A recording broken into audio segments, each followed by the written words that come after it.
नमः सिद्धेभ्यः। ॐ नमः सिद्धेभ्यः। नमः सिद्धेभ्यः। ॐ नमः सिद्धेभ्यः। नमो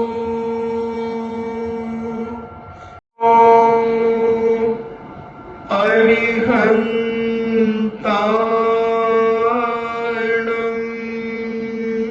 नमो अरिहन्ताणम्। नमो सिद्धाणम्।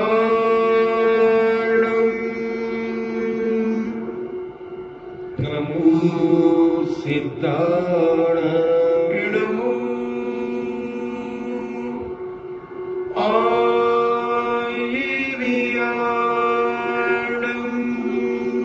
नमो आयर्याणम्। नमो उमज्झायाणम्।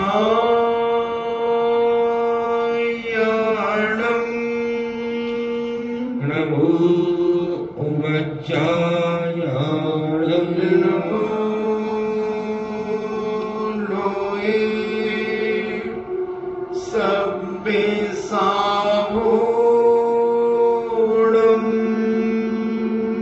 नमो लोये सब्बसाहूणम्।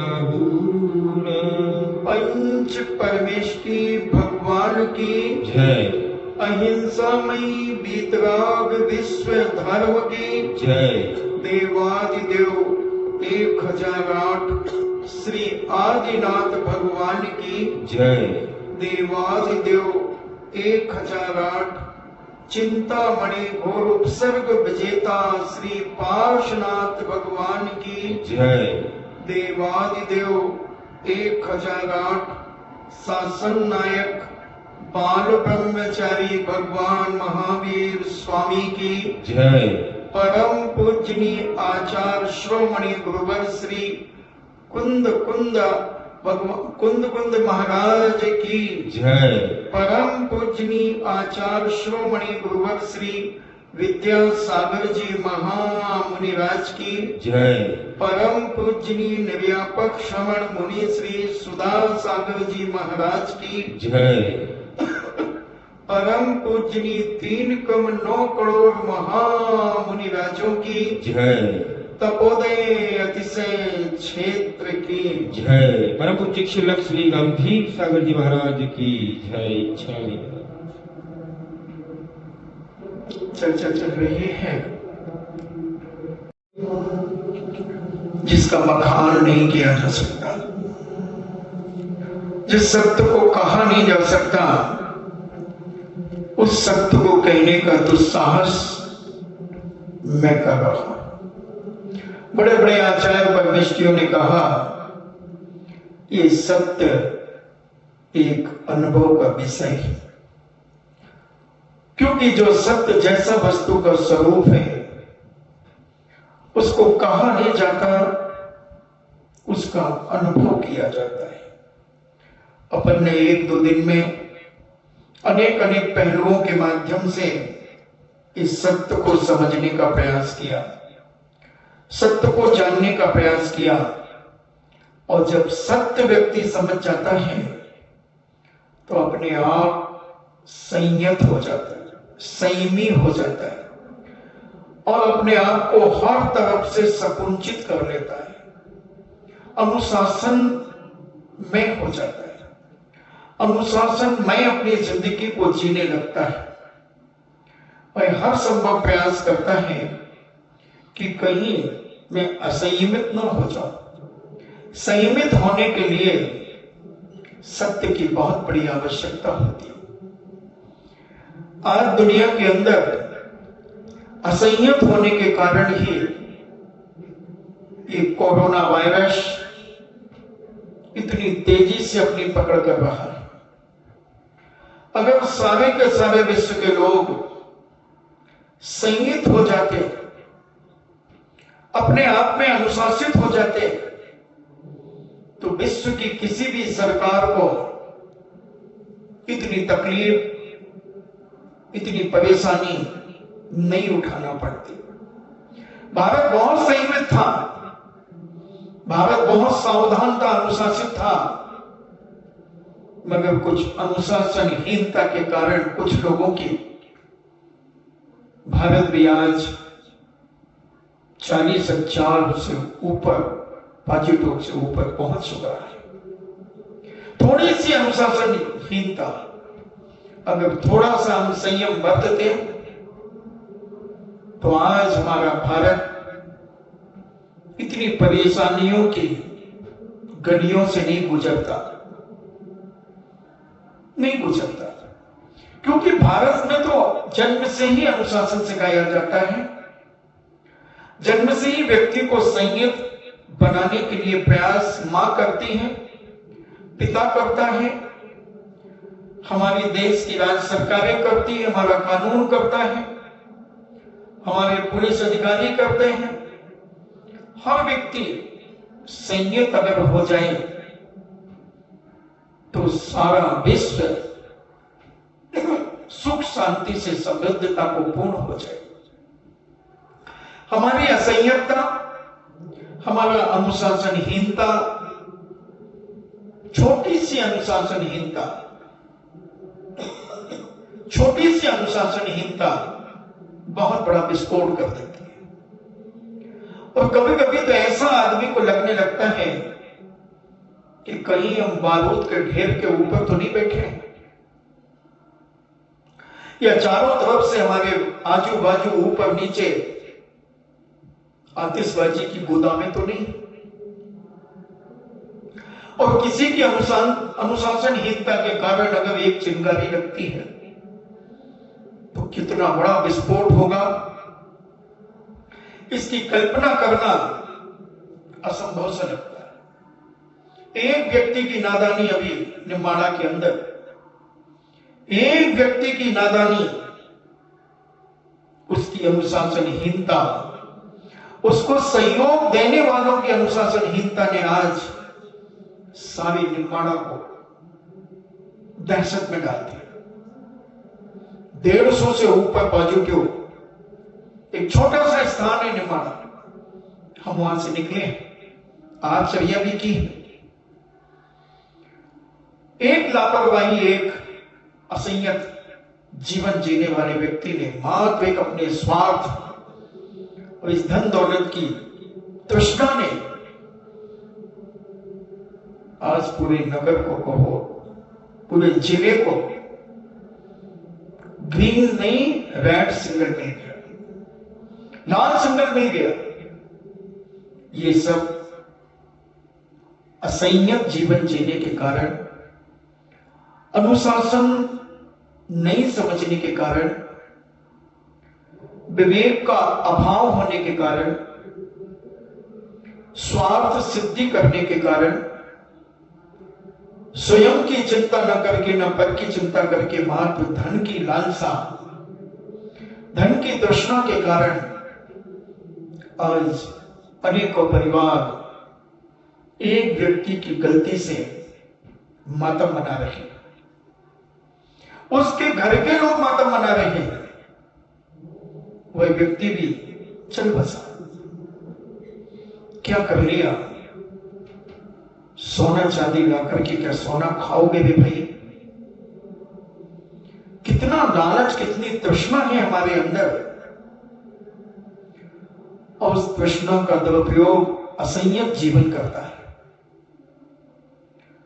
अनुशासनहीन व्यक्ति इसी प्रकार की हरकतें करके अपना तो विनाश करता ही है, अपने आसपास इर्द गिर्द रहने वाले लोगों का भी विनाश कर देता है। उनके परिवार को भी दहशत और गर्त में डालने की पूरी ताकत हमारे पड़ोसी को रहती है। इसलिए नीतिकारों ने बहुत पहले नीतियां बना दी। पहला सुख निरोगी काया।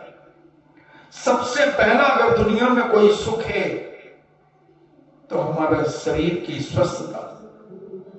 अगर शरीर स्वस्थ है तो हम सब कुछ अपने जीवन में पा सकते हैं। हम पुरुषार्थ के माध्यम से, अपनी मेहनत के माध्यम से अपने जीवन की आजीविका हम बहुत अच्छे ढंग से चला सकते हैं। इसलिए हमारे जैनाचार्यों ने, नीतिकारों ने, संत महंत भगवंतों ने प्राणी मात्र के लिए पहला संदेश दिया। उन्होंने पहला संदेश नहीं दिया कि तुम मुनि बन जाओ, नहीं, कभी नहीं कहा कि तुम मुनि बनो, कभी नहीं कहा कि तुम एलक छुल्लक बनो, तुम आरिका बनो, नहीं, पहले तुम स्वस्थ रहो, पहले तुम अपने आप को संयमित बनाओ, अपने आप को अनुशासित करो, खाने में अनुशासित करो, देखने में अनुशासित करो। हर चीज जो सुबह से शाम तक और शाम से सुबह तक जो भी तुम कार्य अपने जीवन में करते हो, बहुत संयमित होकर के करो, बहुत विवेकपूर्ण करो। संयत व्यक्ति अपने जीवन को और अपने परिवार को और अपने आसपास रहने वाले लोगों को सुरक्षित कर लेता है। एक मछली, कहते हैं, एक मछली सारे तालाब को गंदा कर देती है। और ऐसे ही आज कुछ जगह हो रहा है। एक व्यक्ति, दो व्यक्ति सारे वातावरण को दूषित कर देते हैं। सारी नीतियां आज लोगों ने ताक पर रख दी, सारा विवेक लोगों ने पैरों से कुचल दिया। लोग दौड़ पड़े शराब पीने के लिए। शराबों की दुकानों पर लाइन लगी हुई है, 200-200, 300-300 आदमी शराब की दुकान पर खड़ा है। यानी उसे शराब दिख रही है और सारा विश्व मातम मना रहा है, तकलीफ में है एक एक देश। और कैसे अज्ञानी जीव है जो असंयत जीवन बनाती है, जो शराब, उस शराब की दुकान पर लाइन लग करके खड़े। कितनी अनुशासनहीनता है, कितना अविवेक है। एक तरफ तो आदमी त्राहिमाम कर रहा है और हम नशे के धुत होकर के अपने परिवार को अनुशासनहीन बनाएंगे, अपने अड़ोस पड़ोस को हम विकृति से भरेंगे, गाली गलौज और अत्याचार से हम वातावरण बिगाड़ेंगे। आज सारा प्रदूषण अभी तक शांत है, गंगा स्वच्छ हो चुकी, सारे आकाश स्वच्छ हो गए। बताते हैं 300-300 किलोमीटर से हिमालय दिख रहा है, मगर हम प्रदूषण को पुनः फैला रहे हैं। अनुशासनहीनता के कारण हम अपना तो विनाश कर ही रहे हैं, इस असंयम के कारण हम अपना विनाश तो कर ही रहे हैं। हम अपने आने वाले मिलने जुलने वालों का भी जीवन बर्बाद करेंगे। हम अपनी मां बहन बेटियों के साथ भी हम दुराचार करने के लिए तैयार होंगे। असंयम इतना ज्यादा फैलेगा क्योंकि जब कोई निमित्त और मिलता है तो उसका प्रभाव और पड़ता है। कहते हैं जब शराब आदमी पीता है तो उसकी इंद्रियां विकृत होती है, वासना बढ़ती है, असंयम बढ़ता है, अनुशासनहीनता बढ़ती है। शराबी को यह पता नहीं रहता कि ये मेरी बेटी है, ये मां ही की पत्नी है। वो इतनी गंदी हरकतें अपनी मां से भी करने के लिए तैयार हो जाता है, अपनी बेटी से भी करने के लिए तैयार हो जाता है, अपनी पत्नी से तो करता ही है। उसे होश ही खत्म हो जाता, भूल जाता है, ऐसा मदहोश हो जाता है। यहां तक कि हमारे शास्त्रों में लिखा कि शराबी जब कहीं गिर जाता है और कुत्ता भी जब उसके मुख पे लघुशंका करता है तो उसके मुख से निकलता है मधुरम मधुरम मधुरम मधुरम। ये 1000 साल पहले हमारे पद्मनंदी पंचविंशति ग्रंथराज के अंदर पूज्य पद्मनंदी महाराज ने इसकी बात लिखी। जब उन्होंने शराब के बारे में, शराब के दोष बताए, तब उन्होंने उदाहरण दिया कि शराबी के मुख में जब कुत्ता लघुशन का करता है तो उसके मुख से निकलता है मधुरम मधुरम। इससे सिद्ध है कि शराब का जो स्वाद है वो कुत्ते की सूसू के समान है। 1000 साल पहले पद्मनंदी पंचविंशति का आप लिख रहे हैं। अभी जो 12 साल का कोर्स जो मां बहने भाई कर रहे होंगे, वो उस ग्रंथ को पढ़ रहे होंगे तो उनके सामने ये प्रसंग आएगा। मुनीश्वरी ने 1993 के अंदर ललितपुर चातुर्मास में पद्मनंदी पंचविंशति रख करके सप्त विष्णु के ऊपर प्रवचन दिया था। मुझे भी नहीं मालूम था। जब वो प्रवचन दिया और पूज्य मुनीश्वरी ने जब वो मधुरम मधुरम वाली बात कही तो मैंने कहा अच्छा ऐसा भी है। फिर मैंने उस ग्रंथ को देखा, पढ़ा तो पद्मनंदी पंचविंशति में उसके बारे में स्पष्ट लिखा। फिर एक अधोसोपान नाम से मुनीश्वरी के सप्त विष्णु के प्रवचन छपे। अधोसोपान, इन्हें नीचे जाने की सीढ़ियां। तो उसमें एक शराब भी आई, जुआ भी आया, चोरी भी आई, मांस भी आया, शिकार भी आया, पर स्त्री सेवन भी आया और वेश्या गमन भी आया। ऐसे ही ये 7 विष्णु के ऊपर 7 प्रवचन। प्रिंट हुई किताब अधोसोपान। ये अनुशासनहीनता का दुष्परिणाम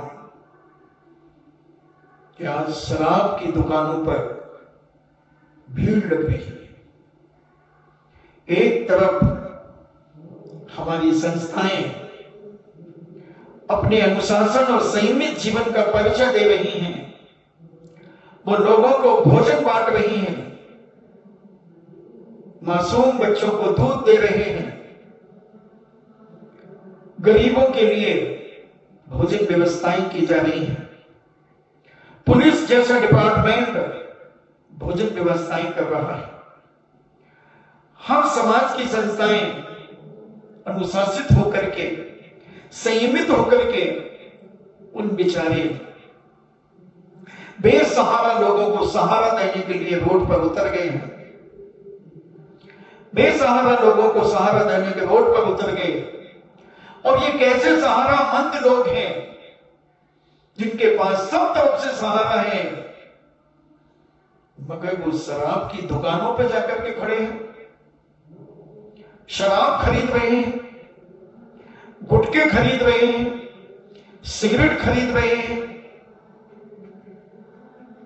ये अपना अनुशासनहीनता का परिचय देते हुए अपने इर्द गिर्द लोगों को भी दुखी करेंगे, उनको भी दुखी करेंगे। क्योंकि जब शराब पिएगा आदमी और शराब जब उसके खून में मिलेगी, जब उसके खून में शराब मिलेगी तो वह बहकता है, बहकता है। क्योंकि पुलिस का तो कोई डंडा है नहीं। पुलिस के डंडे पर शराबी को शराब का नशा नहीं चढ़ता, शराब का नशा नहीं चढ़ता। क्योंकि पुलिस के डंडे में एक ऐसी दम होती है, बड़े बड़े शराबी जो झूमते हैं और शराब पीकर जिनको गाने भी गाते हैं, झूम शराबी झूम, झूम शराबी, और झूमते हैं उनके साथ वाले। मगर जैसे ही पुलिस को देखते हैं उनकी शराब उतर जाती है, शराब उतर जाती है। मैंने बहुत सारे लोगों को देखा, शराबी आधा तो नाटक करता है, दिखावा करता है। अब एक थप्पड़ या एक डंडा मार दो सीधा चलने लगता है। मैंने शायद आपसे कहा था कि जहां भिक्षा के पहले मैं रहता था वहां किसी शराबी की हिम्मत नहीं थी कि वो शराब पीकर के उधर से निकल जाए। कोई हिम्मत नहीं थी, कितना बड़ा भी गुंडा बदमाश क्यों ना हो। या तो रिक्शे में निकलेगा, झूमता तो निकल ही नहीं सकता, एक्टिंग करके तो निकल ही नहीं सकता, अनुशासित संयमित होकर के निकलेगा। सामने से निकलेगा, उतने एरिया में तो उसे संयमित रहना ही पड़ेगा। नहीं तो वो जानता था कि अगर थोड़ा सा भी मैं विचलित हुआ तो हाकी पड़ेगी पीछे से। हाकी जानते ना, हॉकी हॉकी हाकी की मार बहुत तेज होती है और हाकी पर कोई दफा भी नहीं लगती, पुलिस भी उसे अरेस्ट नहीं कर सकती, क्योंकि हाकी कोई शस्त्र नहीं है, डंडा शस्त्र है, बांस का टुकड़ा भी एक शस्त्र है। मगर हाकी एक ऐसी चीज है, स्पोर्ट्समैन की हाकी होती है, तो उसमें कोई दफा नहीं और बहुत मजबूत होती है हाकी। हॉकी हॉकी बहुत मजबूत होती है। तो जब 2 4 5 को पढ़ चुकी, उसके बाद तो सब अच्छे अच्छे शराबी झूमते नहीं थे, घूमते नहीं थे। मजबूरन उनका अगर घर का रास्ता वहां से है तो बिल्कुल ऐसी तिरछी नजर से देखते हुए निकल जाते थे, निकल जाते थे, क्योंकि अनुशासनहीनता उसे ही पसंद होगी जो स्वयं अनुशासन में नहीं रहेगा। जो स्वयं संयमित नहीं रहेगा उसे ही असंयम अच्छा लगेगा, अच्छा लगेगा। इसलिए जीवन को पवित्र बनाओ और थोड़ी सी हमारी अनुशासनहीनता, थोड़ा सा विवेक का भाव और ये असंयम त्राही मचा देता है। तो मैं कह रहा था कि हमारी भारतीय संस्कृति में बहुत अच्छी अच्छी नीतियां। पहला सुख निरोगी काया, सबसे पहले अपने शरीर को स्वस्थ रखो। तो विवेक आएगा शरीर को स्वस्थ रखने के लिए हमें क्या खाना, क्या पीना, क्या पीना, क्या खाना, भोजन की थाली कैसे होनी चाहिए, ये सारा का सारा विवेक संयम सिखाता है। निरोगी काया, अगर निरोग काया बना करके रखना है तो सबसे पहले खाना, खाना पाखाना रूप में ना हो हमारा खाना। पाखाना रूप में, इन्हें पाखाना ने गंदा, गंदी चीजें हमारी भोजन की थाली में नहीं होना चाहिए। भारतीय संस्कृति का भोजन बहुत सात्विक, बहुत पवित्र और शुद्ध सात्विक होता है। जब हम विहार करते हैं, जब हम पढ़ते हैं, लिखा रहता है ढाबा में शुद्ध शाकाहारी भोजन। इससे सिद्ध है कि अशुद्ध भोजन भी होता है।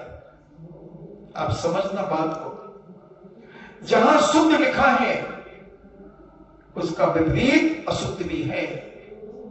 और जो जो चीजें अशुद्ध हैं वो तुम अपनी भोजन की थाली से हटाओ और निकालो। और अशुद्ध भोजन की थाली में उसको आप अगर ग्रहण करेंगे, अशुद्ध भोजन की थाली को, तो आपका मन अशुद्ध होगा, आपका संयम अशुद्ध होगा, आपका अनुशासन अशुद्ध होगा। केवल मात्र शरीर को धोने से कोई शुद्ध नहीं हो सकता। जब तक भोजन शुद्ध नहीं होगा, जब तक आपका मन शुद्ध नहीं होगा। नीति बन गई, जैसा खाओगे अन्न वैसा होगा मन, और जैसा पियोगे पानी वैसी होगी वाणी। पानी भी शुद्ध होना चाहिए, तो वाणी भी संयमित होना चाहिए, वाणी भी शुद्धता से युक्त होना चाहिए। इसलिए हमारे अहिंसा धर्म के प्रचारकों ने, जो अहिंसा धर्म पर अपनी जिंदगी को न्यौछावर कर गए, उन्होंने हमें भोजन की थाली का शुद्धिकरण भी बताया, हमें हर चीज की एक्सपायर डेट बताई, यानी मर्यादा बताई, किस चीज की कितनी मर्यादा होना चाहिए। वो भी एक संयमित जीवन है। और अमर्यादित भोजन करना असंयम। आज हम दिन प्रतिदिन असंयम की ओर बढ़ रहे हैं। हमारा घर असंयम की ओर बढ़ रहा है, हमारे बाल बच्चे असंयम की ओर बढ़ रहे हैं, हमारी भोजन की थाली असंयम की ओर बढ़ रही है, हमारा पानी असंयम से युक्त हो रहा है, सारा जीवन हमारे कपड़े भी असंयम और अनुशासनहीनता से युक्त आज का पहनावा भी हो रहा। तुम अपने इस एरिया से मत समझना, बिजोरिया से मत समझना, भीलवाड़ा जिले से मत समझना, मैं सारे विश्व की बात कर रहा हूं। क्योंकि मेरी एक आंख और एक कान सब जगह घूमता है, सारे भारत में तो घूमता ही है, और हम 9 इंची के पैर से सारे भारत को नापते हैं। इसलिए मैं संयमित, असंयत, अनुशासित और अनुशासनहीनता के सारे लोग, विवेकशील और अविवेकी व्यक्ति भी मेरी आंखों के सामने दिखते हैं। तो हम समझें अपने जीवन में, अगर हमें अपने आप को संयत करना है, क्योंकि अब संयम धर्म की चर्चा चलेगी, तो उसकी भूमिका बनाना पड़ेगी कि संयम कहां से शुरू होता है। ये मत समझना कि सत्य बोलने वाला भी संयमी हो सकता है, अनुशासित हो सकता है।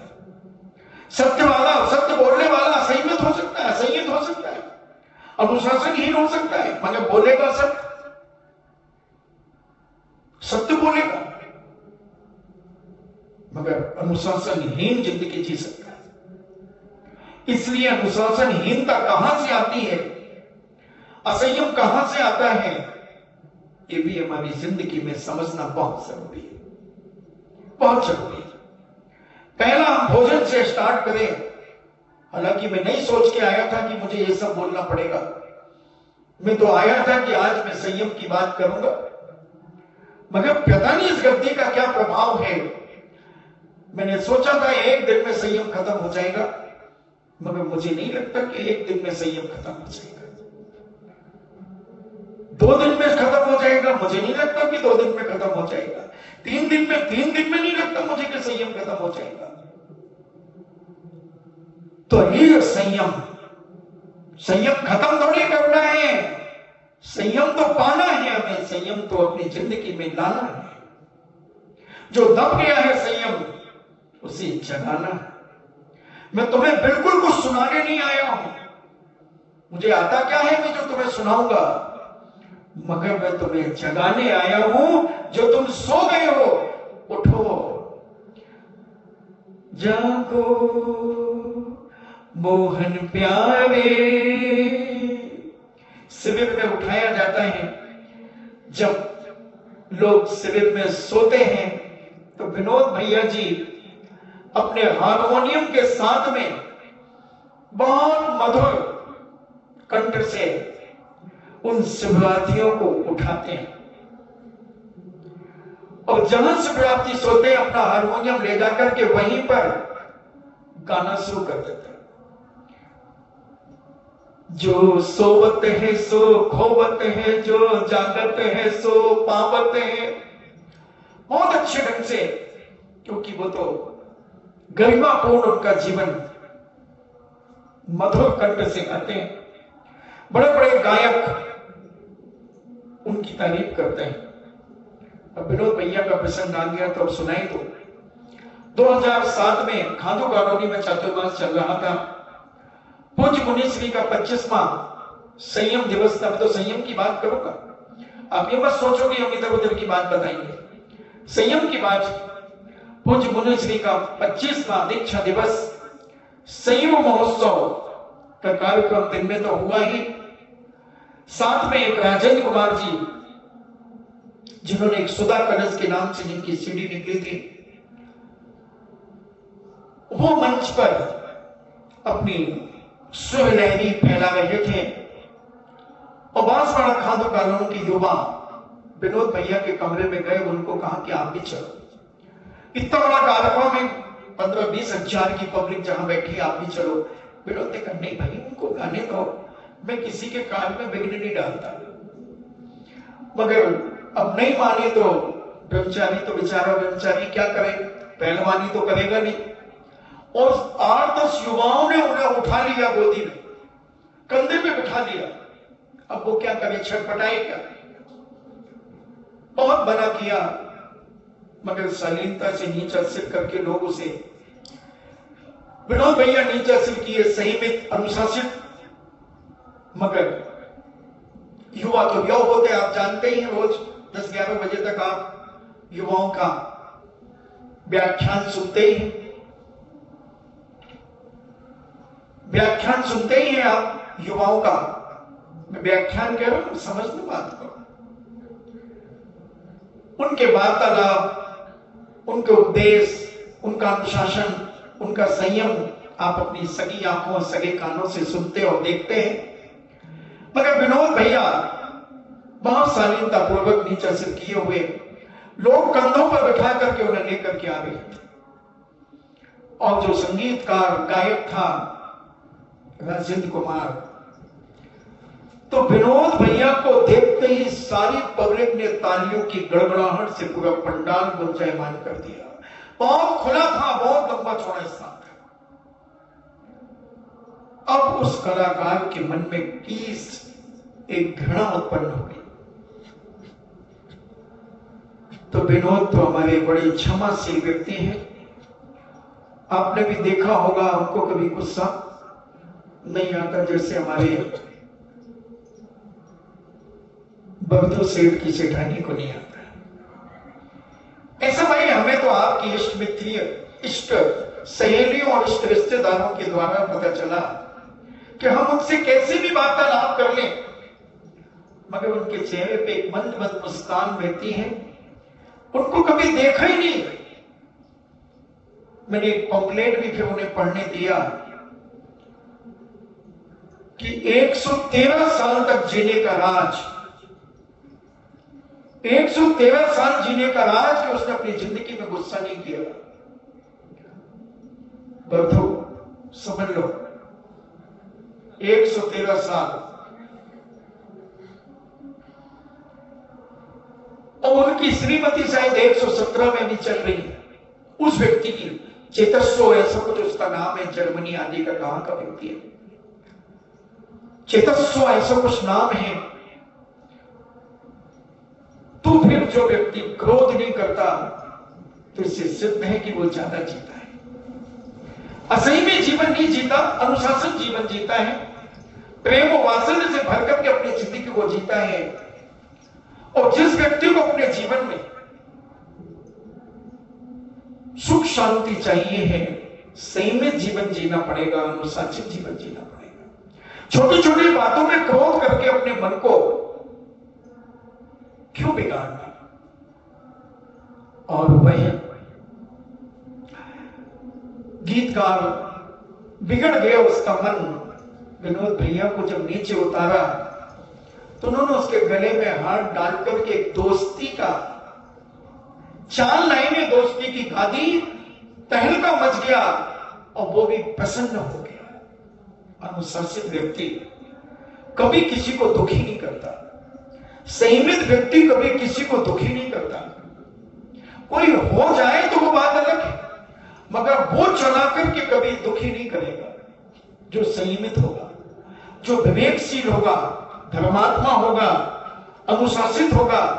जैसे हमारे महाराष्ट्र वाले भैया की हम चौके वाला तारीफ करता है, हम चौके वाला। कोई व्यक्ति इनकी आज तक किसी ने कुछ नहीं कहा।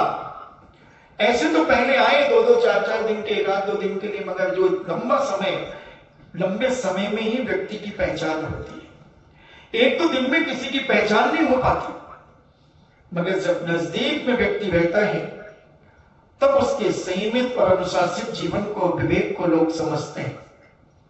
हमारी एक भी मां बहन,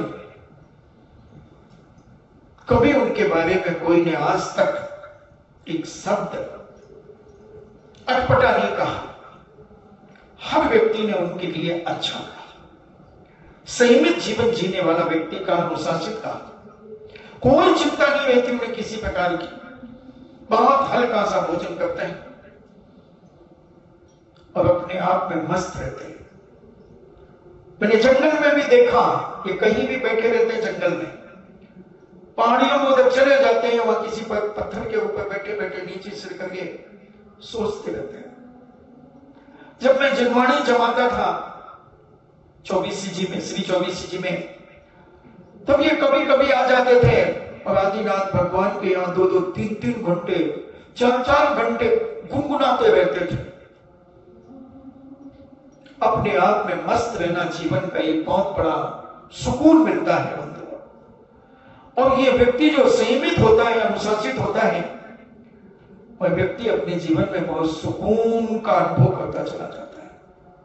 और जो दुनिया की कसायों में रात देश में असंयमित जीवन जीता है, वह भले ऊपर से अपनी एक्टिंग दिखाए कि मैं सुकून में हूं, मगर अंदर से उसके अंदर ऐसे फोड़े फूटते हैं, फोड़े समझते ना, फोड़े, ऐसे फोड़े फूटते हैं उसके अंदर, पकते हैं, फोड़े फूटते हैं, मवादें निकलती हैं। उसका चेहरा बता देता है कि ये आदमी अंदर से कितना पीप, जिसे आप कहते हैं मवाद से भरा हुआ है।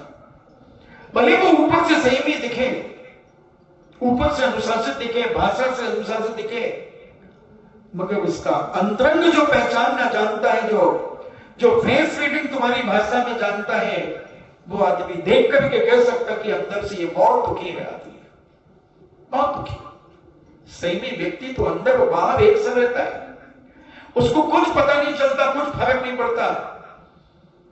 किसी की वेदना से वह दुखी होता है, अपनी वेदना से वह दुखी नहीं होता।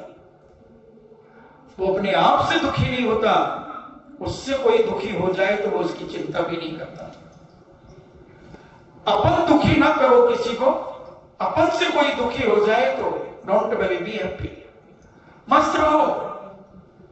अगर अपने से कोई दुखी हो रहा है, अपन दुखी नहीं कर रहे हैं, तो बंधु चिंता मत करना, पाप बंद भी नहीं हो रहा है।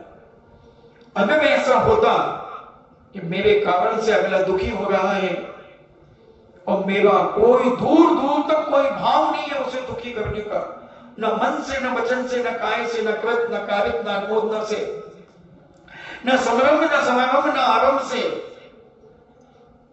न क्रोध से, न मान से, न माया से, न लोभ से, सारे जो आश्रयों के द्वार है उनसे कहीं कहीं तक, दूर दूर तक कोई संबंध नहीं है, तो सामने वाली 100 क्या 100 लाख 100 करोड़ में दुखी हो जाए तो कोई फर्क नहीं पड़ेगा। क्योंकि मोक्ष मार्ग में निकलने वाला व्यक्ति, संयमित होने के लिए व्यक्ति जब अपना घर छोड़ता है तो उसके परिवार के लोग दुखी होते हैं, चक्कर आ जाते हैं, फिट आ जाते हैं, घंटों पड़े रहते हैं, रोड पर चक्कर आ जाता है, भुक्त भोगी हो, मगर उसका पाप नहीं होता। तीर्थंकर की माताएं रोती हैं, तीर्थंकर की पत्नियां रोती हैं, बिलखती हैं, भोजन छोड़ देती हैं, अनेक अनेक काम करती हैं। अगर पाप लगता तो हमारे तीर्थंकर घर में ही रहते, और अभी सारे तीर्थंकर अपन को देखने मिलते, वो संयम धारण नहीं कर सकते थे, वो अपने आप को अनुशासित नहीं कर सकते थे, मगर वो जानते हैं कि हमारा मन, हमारा वचन, हमारी काय, हमारा क्रोध, मान, माया, लोभ, हमारा कृत, कार्य, अनुमोदना, संरम, समारंभ, आरंभ, मन, वचन, काय, सब हमारा इससे रहित है। अब अगला रो रहा तो रोए। मैं कहता हूं ना, मुझे किसी से कष्ट नहीं है, मुझे किसी से कोई दुख नहीं है। अब मुझसे कोई अगर दुखी हो तो मैं क्या कर सकता? कोई मुझसे कष्ट दुखी हो, मुझसे किसी को कष्ट हो, तो भैया मैं तो हट नहीं सकता, मैं नहीं हट सकता, क्योंकि मैं अपने मन से, वचन से, काय से किसी को दुखी नहीं कर रहा। अब कोई मेरी शकल ही देख के दुखी हो, मेरी छाया देख के ही दुखी हो, मेरी आवाज सुनकर ही दुखी हो, तो मैं क्या कर सकता? क्या मैं मौन ले लूं? क्या मैं एक कूप मंडूक बनकर के एक स्थान पर छुप जाऊं? इतना भी कायर नहीं हो, इतना भी कायर नहीं हो। वो हो 100 बार दुखी हो, मगर मेरा मन किसी को दुखी करने का नहीं, क्योंकि मैं अनुशासित हूं, मैं संयमित हूं। और जो व्यक्ति संयमित होगा वो कभी असंयत के कार्य नहीं करेगा, असंयत के कार्य नहीं करेगा। समझे? और इस संयम की भूमिका बनाओ तो खान पान की चर्चा करना बहुत जरूरी होगा, क्योंकि असंयत व्यक्ति खाने पीने से होता है, खाने पीने से होता है। अगर शुद्ध सात्विक भोजन करेगा तो वह संयत रहेगा, व्यवस्थित रहेगा, अनुशासित रहेगा। तो हम तुम्हारी गृहस्थी में प्रवेश करना चाहते हैं। आई एम सॉरी प्लीज, मैं तुम्हारी गृहस्थी में प्रवेश करना चाहता हूं। सबसे पहले तुम कहां से अशुद्ध होना शुरू हुए हो? क्योंकि हालांकि मैं पहले बता चुका हूं, कई लोग मुझसे पूछते हैं कि महाराज मध्य प्रदेश में इतने त्यागी व्यक्ति क्यों होते हैं, इतने साधु क्यों बनते हैं? मध्य प्रदेश से 81 मुनि पूज्य आचार्य श्री के आशीर्वाद से, उनके संस्कारों से बन चुके। 81 मुनि, आलिकाओं की संख्या मुझे याद नहीं है, एलक छुलक की संख्या याद नहीं है, मगर मुनियों की संख्या 81 मुनि है मध्य प्रदेश से। तो मैंने मध्य प्रदेश का अर्थ निकाला, मोक्ष पथ।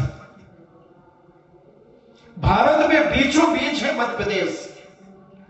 जैसे हमारे शरीर में बीचों बीच नाभि है, और नाभि बिगड़ गई तो सब बिगड़ गया। अभी बिगड़ गई थी, अभी बिगड़ गई थी तो सब बिगड़ गया था।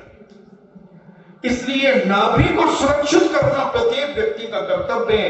इसलिए प्रगति और संस्कृति कहती है कि मध्य प्रदेश भारत के बीच का सेंटर है, वो अगर बिगड़ गया तो सारा भारत बिगड़ जाएगा।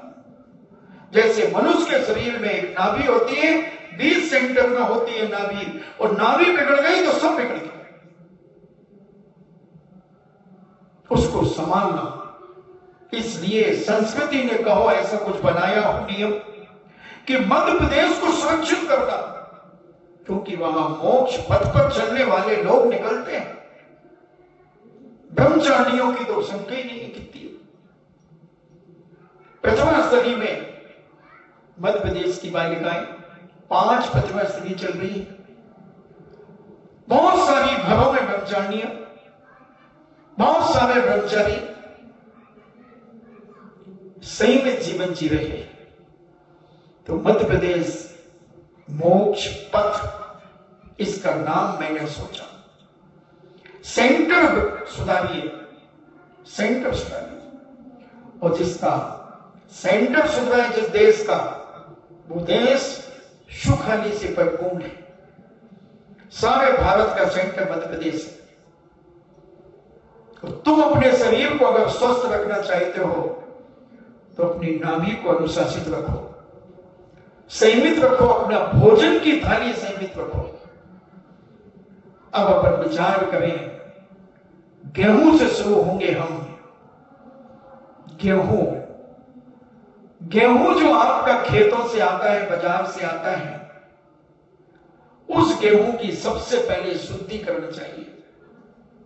गेहूं धोना बहुत अनिवार्य है। गेहूं इतना अशुद्ध है, आज तो केमिकल भी डाले जाते हैं खेतों में, केमिकल डलते हैं। और अब पहले जो किसान चैत हुआ कहते थे, चैत के महीने में माताएं पुरुष एक ऐसा राउंड वाला एक हसिया टाइप का लिए रहते थे, आप क्या कहते हो उसे, और वो ऐसी बालें पकड़ पकड़ करके यूं काटते जाते थे और वो बालें इकट्ठी होती जाती थी। अब थ्रेशर से कटता, क्या बोलते वो, थ्रेशर, हाँ एक वो पंजाब से आता है वो हार्वेस्टर, क्या बोलते हैं उसको, उससे कटता है। तो मुझे बताया लोगों ने, क्योंकि मैं तो चलता फिरता रहता हूं, तो एक बार वो बहुत ऊंचा होता है, ट्रैक्टरों से भी डबल तिबल ऊंचा होता है। तो वो लोग भी मेरे पास आकर के बैठ गए। मैंने, भैया ये क्या है? तो बोले, बाबूजी इससे हम गेहूं की बालें काटते। बाबूजी हमने, अच्छा जी। तो इससे कैसे काटते हो? अब बाबूजी ये चला देते हैं, हम ये कटता चलता जाता है। तो हमने कहा यार कई बार तो गेहूं की बालों पर छिपकलियां भी होती है, गिरगिट भी होती है। हाँ बाबूजी वो तो बड़ा उसको नहीं बचा पाते बाबूजी, वो कई बार कट जाती है। अब बोले वो मशीन थोड़ी रोकेंगे बाबूजी, वो तो चलती रहती है वो। अच्छा हाँ बाबूजी, तो उसके खून के छींटे भी उछट जाते हैं, हालांकि वो मांसाहारी अनजानी, मगर फिर भी उसकी साधु को देख करके एक वेदना उसने व्यक्त की। वो बालें कटती है, फिर वो गेहूं कटता है, फिर भूसा अलग होता है, गेहूं अलग गिरता है, भूसा अलग गिरता, उड़ता है भूसा। तो उसमें उस जानवर का खून गेहूं में आ गया, छींटे आ गए। कई बार सांप भी कट जाते हैं, कट जाते हैं। छोटे छोटे सांप के बच्चे उस बालों पर चढ़े गए। इतने छोटे छोटे भी सांप होते हैं, बड़े भी होते हैं, और सुप्त हो जाते हैं कई बार, क्योंकि खेत में सूख जाता है फसल, तो उन्हें खाने पीने भी ज्यादा नहीं मिल पाता। तो वो बेचारे अर्ध मरणासन चिपके रहते हैं, चढ़े रहते हैं, वो कट जाते हैं। दूसरा केमिकल भी डाला जाता है। तीसरा, मंडी में भी जब गेहूं जाता है तो 3 टांग धवनी धवे एक धवे आकाश। ये 3 टांगे देखना, ये 3 टांग और एक टांग ये। 3 टांग धवनी धवे एक धवे आकाश, बिन मेघा के बादल बरसे। ये कौन करता है? कुत्ता। कुत्ते का काम आप देखना, कुत्ता ऊंची जगह देखेगा सुसु करने के लिए, आप देखना, पेड़ पे करेगा, खंबे पे करेगा। तो मंडी में गेहूं के बोरों की छल्ली लगी रहती है, तो उन पर 3 टांग धवनी धवे, 3 टांगें तो उसकी पृथ्वी के ऊपर होती है और एक टांग आकाश में। 3 टांग धवनी धवे एक धवे आकाश, बिन मेघा के बादल बरसे।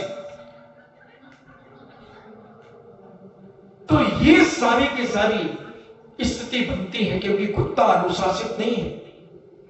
किया जाता है, जो पालतू कुत्ते हैं वो भी यही करते हैं, चाहे वो कितने भी अनुशासित क्यों ना रहे।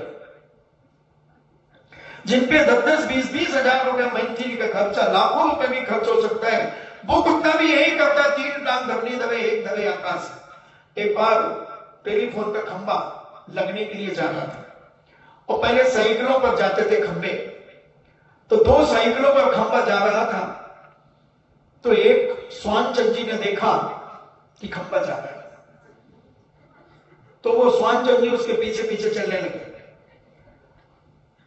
और जैसे ही उन्होंने अपना आधा मोहल्ला पार किया तो दूसरा वहां से तैयार हो गया उसको बुलवाने लगे। तो वो अपनी अपनी भाषा होती है। जैसे एक शराबी शराब पीने के लिए जाता है तो अपने शराबी को भी देख लेता, उससे इशारा कर लेता, चलना क्या। अभी हमने इस पे लगभग आपको 40 मिनट इसके संबंध में भी स्टार्ट में बताया। तो शराबी जब शराबी को इशारा करता तो वो शराबी को उसके साथ हो जाता है। जुआड़ी को जुआड़ी बहुत जल्दी मिल जाते हैं। जो जिसमें रुचि रखता है वो उसमें उसके ऐसे व्यक्ति अपने आप टकरा ही जाते हैं। तो उस कुत्ते ने उस कुत्ते को इशारा कर दिया, चल जुगाड़ है।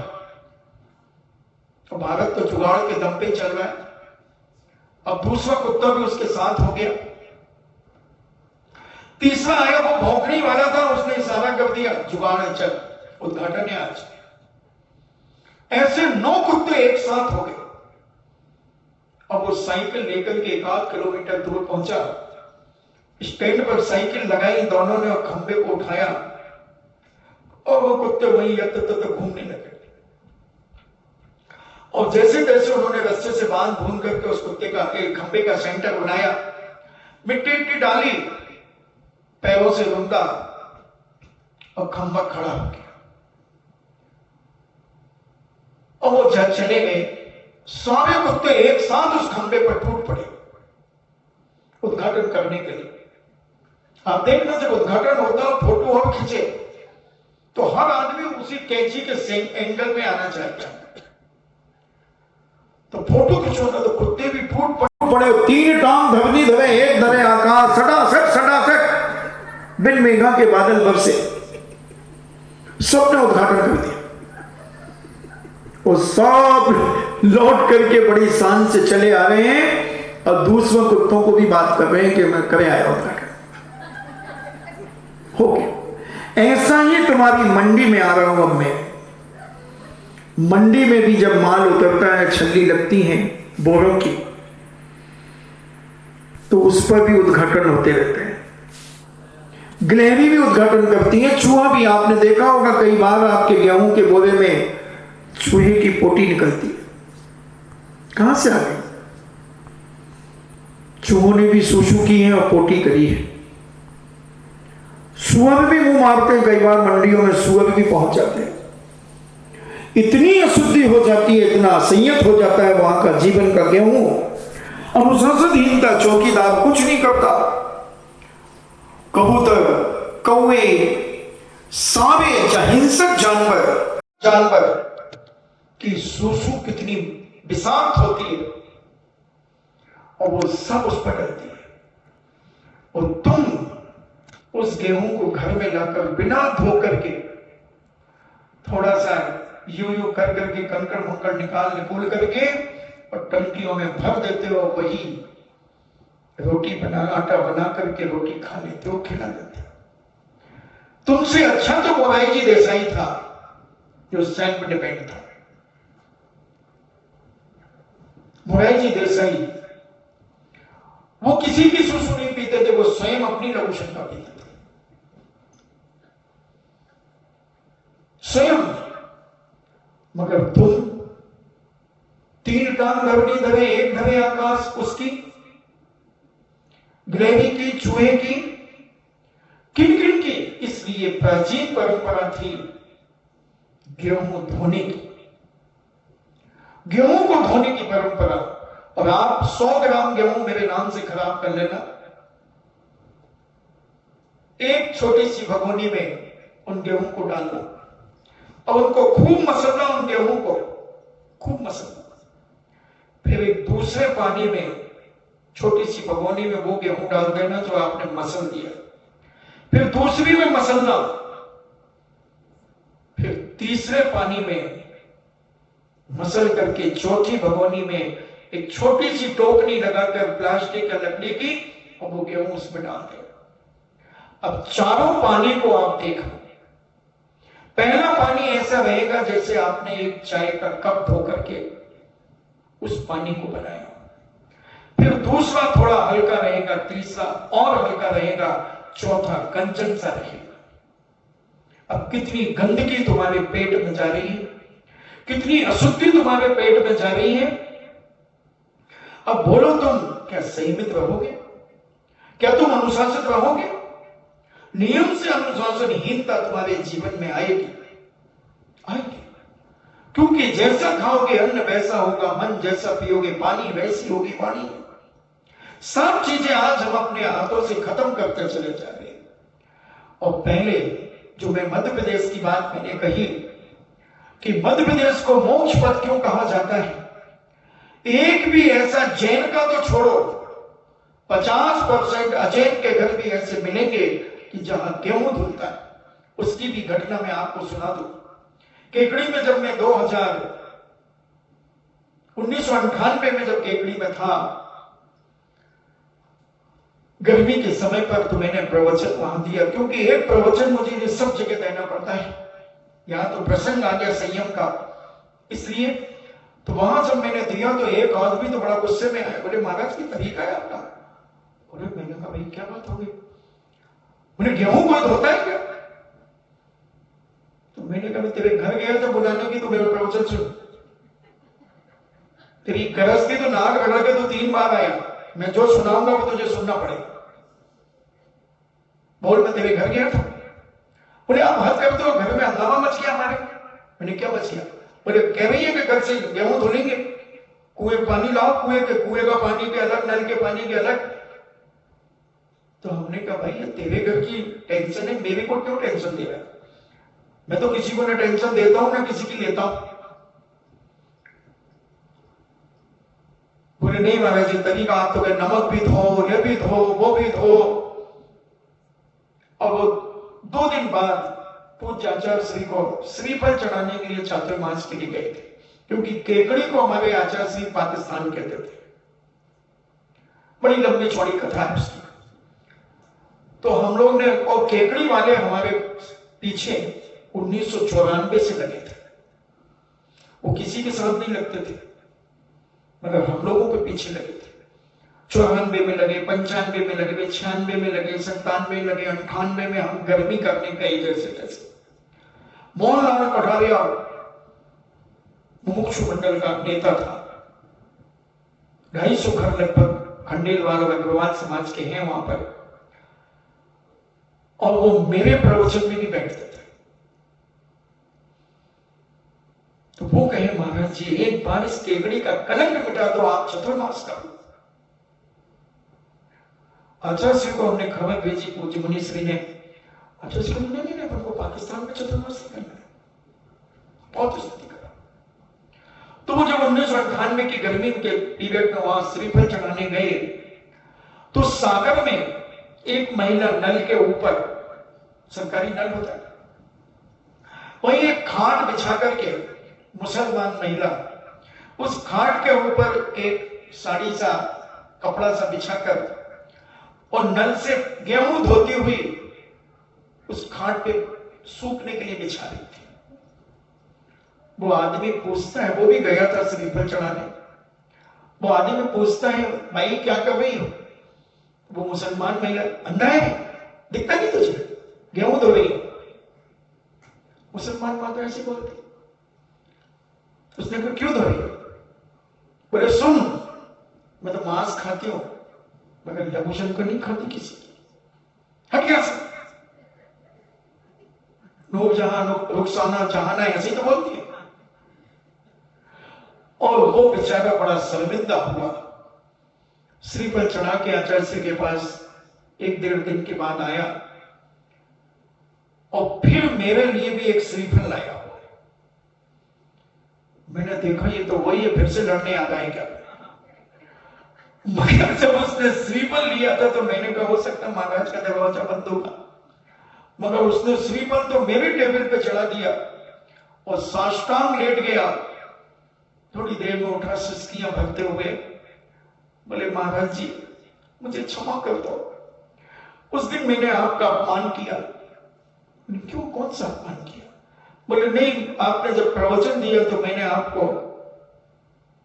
अच्छा नहीं समझा और खूब कहा, आपको मालूम है। मैंने कहा मुझे तो कोई फर्क ही नहीं पड़ता। बोले नहीं महाराज मैंने सब समझ लिया।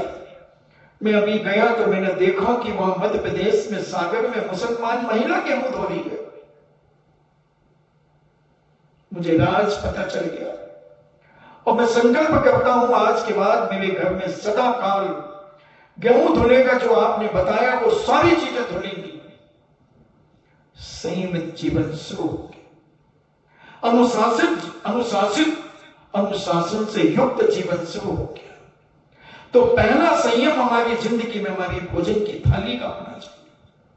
वैज्ञानिक सत्य भी है और संस्कार और संस्कृति सत्य भी है। इसलिए भारत सारी दुनिया में आदर्श प्रस्तुत करता है। भारत का भोजन की थाली साफ सुथरी होती है और जिन जिन घरों की भोजन की थाली साफ सुथरी शुद्ध सात्विक होती है उन घरों के बच्चे बहुत कम बिगड़ते हैं। मैं ये नहीं कह रहा हूं कि नहीं बिगड़ते, कम बिगड़ते। फिर वो बाहर निकल जाए तो आप बाहर का अभक्ष भोजन करें, अशुद्ध करें तो बिगड़ना ही है। संयमित जीवन अगर माता पिता जीना शुरू करें तो आने वाली पीढ़ी भी अनुशासित और संयमित जीवन जिएगी। तो मेरी प्यारी माताओं बहनों, ये सब आपके हाथ में, पुरुषों के हाथ में नहीं, आपको ही करना पड़ेगा ये। और आपके इस क्षेत्र में दो परिवार तो मध्य प्रदेश के हैं ही, आप उनकी क्रियाचर्या देखें। हमारा ताऊ तो बड़ी प्रभावित है। ताऊ भी कहता महाराज जी कितनी आत्मीयता से भोजन कराते हैं। अब उन्होंने तो सिद्ध कर दिया ताऊ ने कि सेठ हमारा मैनेजर इसलिए मोटा हो गया। देखो भाई, मुझे तो जो सुनाया जाता है मैं टेप कर लेता हूं, और जब प्रासंगिक होता है तो मैं उसे निकाल करके छोड़ देता हूं। और ताऊ अगर किसी से प्रभावित हो जाए तो समझ लो उसमें 99.9 सत्यता ही है, क्योंकि ये ऐसे छोटी मोटी बातों से नहीं मानता, ये सब चीजों के प्रमाण मानता है। मुझसे भी कभी बैठ करके कभी कभी चर्चा करता है।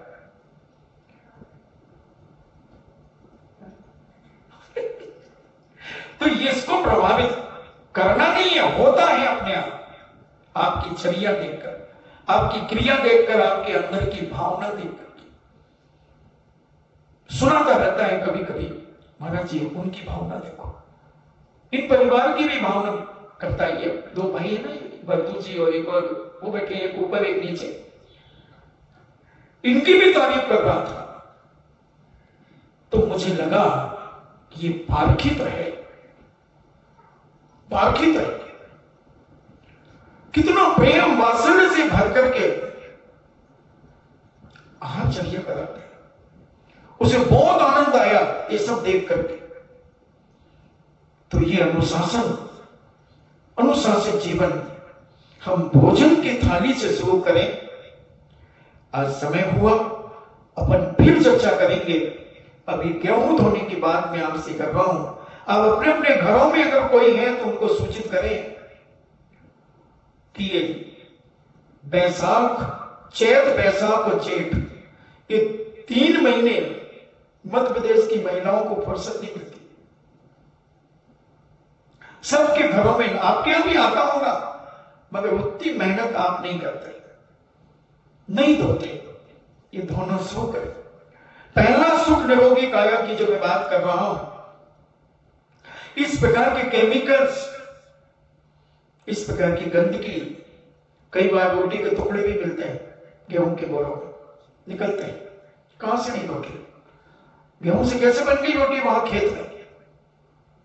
वो कौवा जो मांसाहारी, वो रोटी लेकर के भाग रहा होगा, जा रहा होगा कहीं पर, वो गिर गई उसकी, कौवे के मुंह की जूठी रोटी।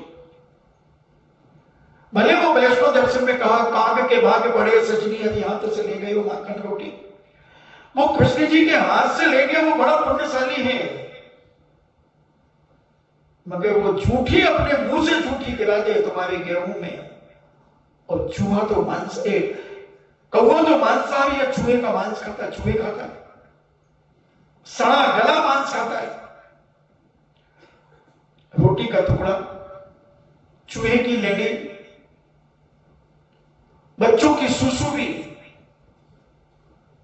हमने देखा जब बिहार करते किसान के बच्चे उन्हें गेहूं के ढेरों पर रोटियां खाते रहते, नंगे धड़ंगे रहते हैं छोटे छोटे बच्चे और सुसु करते थे। अब बोलो, ऐसा अशुद्ध भोजन, असंयत भोजन अगर आप करेंगे तो आप संयत कैसे होंगे, आप अनुशासित कैसे होंगे। इसलिए तो मध्य प्रदेश से त्यागी व्यक्ति साधु संत निकलते हैं। 81 मुनि मध्य प्रदेश से। अब तो और बढ़ गए हो तो मुझे मालूम नहीं, पुरानी बात बता रहा हूं।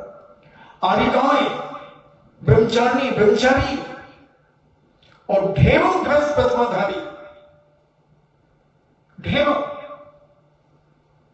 राजस्थान का कोई एक प्रतिमाधारी है बिचौलिया? हमारा प्रतिमा तो पधराई हमने, 24 में प्रतिमा पधराई महाराज। हाँ, 24 की प्रतिमा तो पधराई, अच्छी बात है। शांतिलाल ने भी शायद पधराई है, मगर तुमने कौन सी प्रतिमा ग्रहण की है? वही प्रतिमा का प्रसंग तो चलते चलते यहां आ गया। सामायिक व्रत प्रतिभा पर चर्चा चलती, माला से आ गई तो इधर पंच परमेष्टि की माला चल रही है अभी।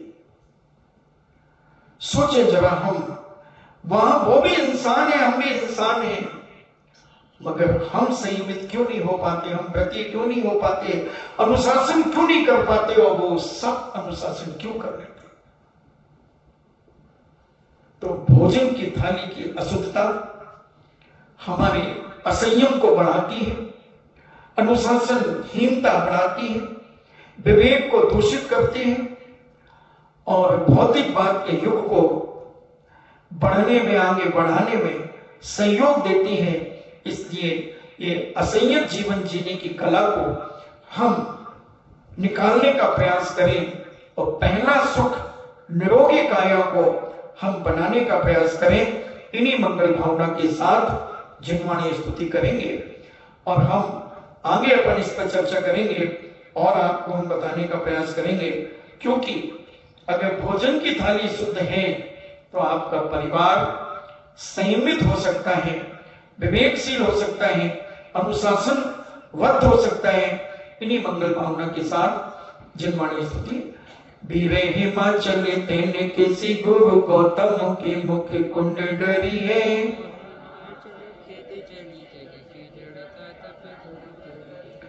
ज्ञान पयो निधि माही रली बहु भंग तरंगन सोचरी है।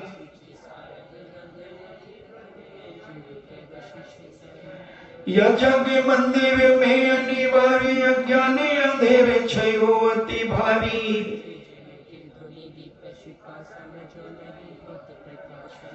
तो किस भांति पदारथ पाति कहाँ रहते रहते अभिचारी।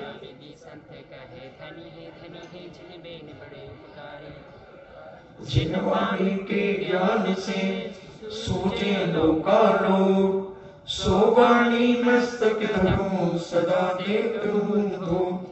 हे जिनवाणी भारती तो ही जपो दिन रे, जो तेरो शरणा गए सो पावे सुख चैन। देव भजो अरिहंत को गुरु सेवा निर्ग्रंथ, दया धर्म पालो सदा यही मोक्ष का अंत। नमः।